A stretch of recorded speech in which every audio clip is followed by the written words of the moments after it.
Привет! Сегодня мы продолжаем путешествовать по техническим памятникам нашей страны. И сегодня я покажу вам интересную экспозицию в Парке Победы в городе Наро-Фоминске. Наро-Фоминск не самый туристический город, особо в нем обычному туристу делать нечего, но Наро-Фоминск известен тем, что в нем располагается много военных частей, в том числе знаменитая Кантемировская танковая дивизия. Также Наро-Фоминск является городом воинской славы.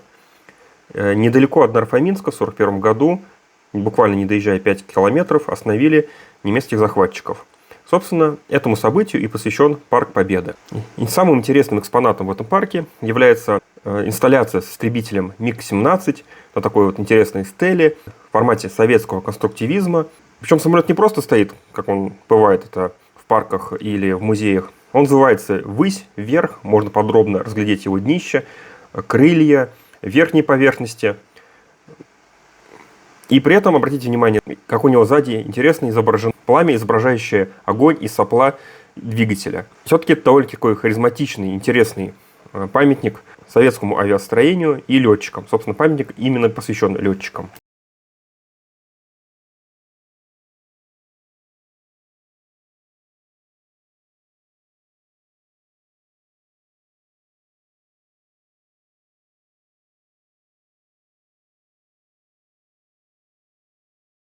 Следом, недалеко от МиГа, находится самый интересный объект этого музея под открытым небом. Это танк Т-64А. Первый советский основной боевой танк. Очень интересно, что все-таки в Наро-Фоминске располагается знаменитая Кантемировская танковая дивизия, но танк тут всего лишь представлен в единичном экземпляре. Хотя я думаю, что в запасах среди списанной техники у этой дивизии найдется много интересных экспонатов. Помимо Т-64, Кантемировская дивизия известна и танками Т-80, танками Т-72 и другими машинами на базе наших основных боевых танков. При этом стоит обратить внимание, что танк довольно-таки в хорошем состоянии, он свежепокрашенный и, в принципе, даже вполне комплектный.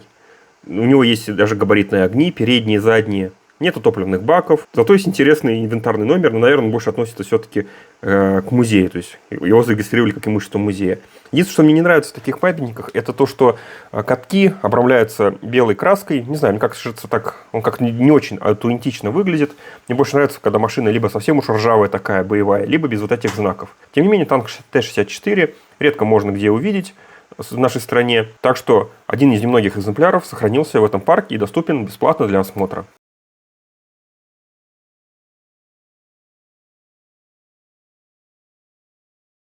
Следующий интересный образец стоит возле танка Т-64. Это самоходная артиллерийская установка «Акация».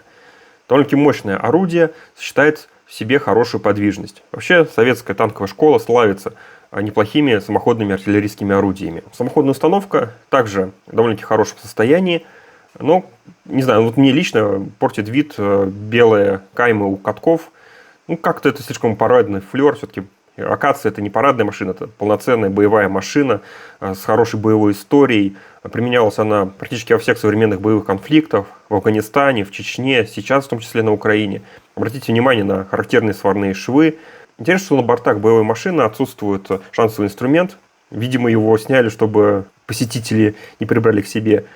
Также у этого образца из маркировки есть инвентарный номер музея.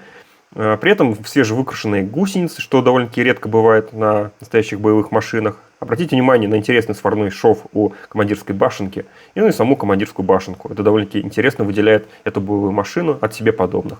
Также можно подробно разглядеть светомаскировочное устройство на фаре.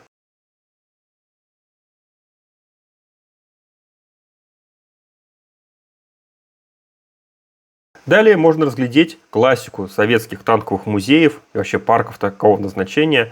Это БМП-1. Наверное, один из самых популярных экземпляров. У него также выкрашены катки с каймой белого цвета. Есть даже имитация бортового номера машины под номером 22. Конечно, БМП-1 не самый удачный экземпляр советской танковой и советской бронешколы. Вслед за ней сразу появилась БМП-2, который в музее отсутствует.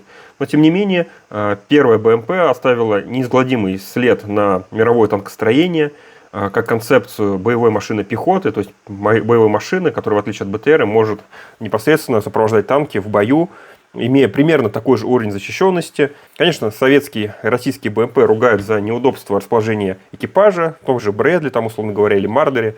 Естественно, экипажу будет намного комфортнее и высаживаться, и непосредственно сидеть. Мне, например, с ростом 180 сантиметров в десантном отделении БМП, ну, очень некомфортно, даже очень стрёмно. БТР-70. Еще одна классика советского и российского бронетанкостроения. Собственно, когда говоришь слово БТР, обычно возникает именно образ этой машины. Обратите внимание, что на лобовом листе корпуса есть вырез, как будто болгаркой резали эту машину. Даже интересно, почему и с какой целью. Или просто ставили кусок брони в отверстие. Интересно, видимо, эта машина была нелинейной, и на ней было какое-то оборудование, которое крепилось именно на переднем бронелисте. Вот прям даже интересно, если кто-то знает, что это за вырезы, для чего делали эти вырезы, есть ли в этом какой-то смысл, или просто пытались распилить на металл, не получилось, пишите об этом обязательно в комментариях, будет интересно об этом узнать. То есть никогда такого не видел. Но, скорее всего, там стояло какое-то дополнительное навесное оборудование, может быть, это была машина связи или химических войск, и просто оборудование демонтировали, а дырки заварили похожим куском железа. Так что жду от вас ваши идеи в комментариях.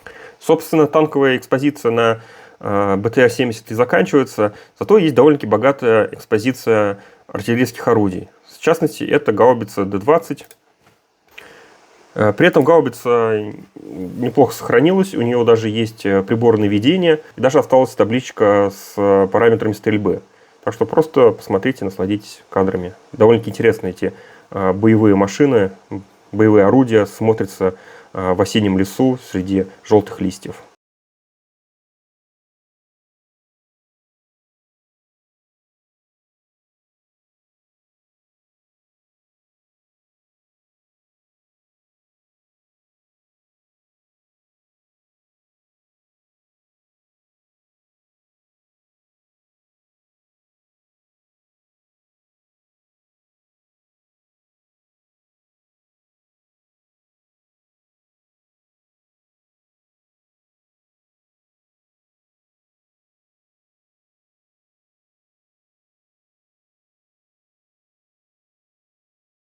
Также в этом импровизированном музее есть гаубица Д-1, тоже неплохо сохранена, свежевыкрашена.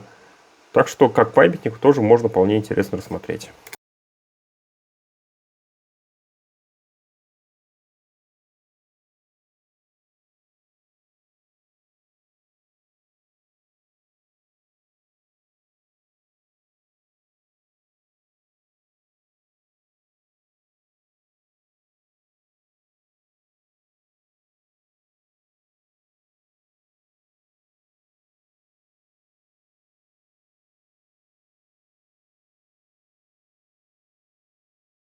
В музее есть ветеран гаубицы М-30, неплохо сохранена тоже.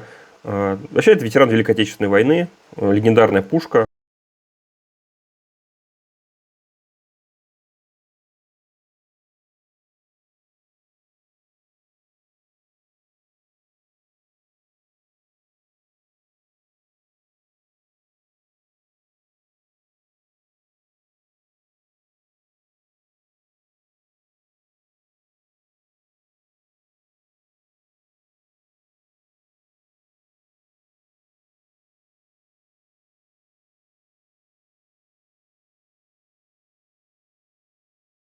Зенитные орудия представлены зенитным орудием С-60, 57-мм артиллерийская установка.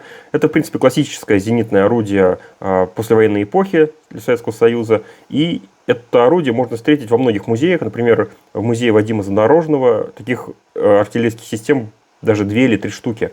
То есть, ну, можно сказать, такая попсовая артиллерийское орудие. Ну, в принципе, ничего такого нового, интересного в ней, именно в этом экземпляре, вы особо не увидите. Ну, так поглазеть, как интересный экспонат. В принципе, почему бы и нет.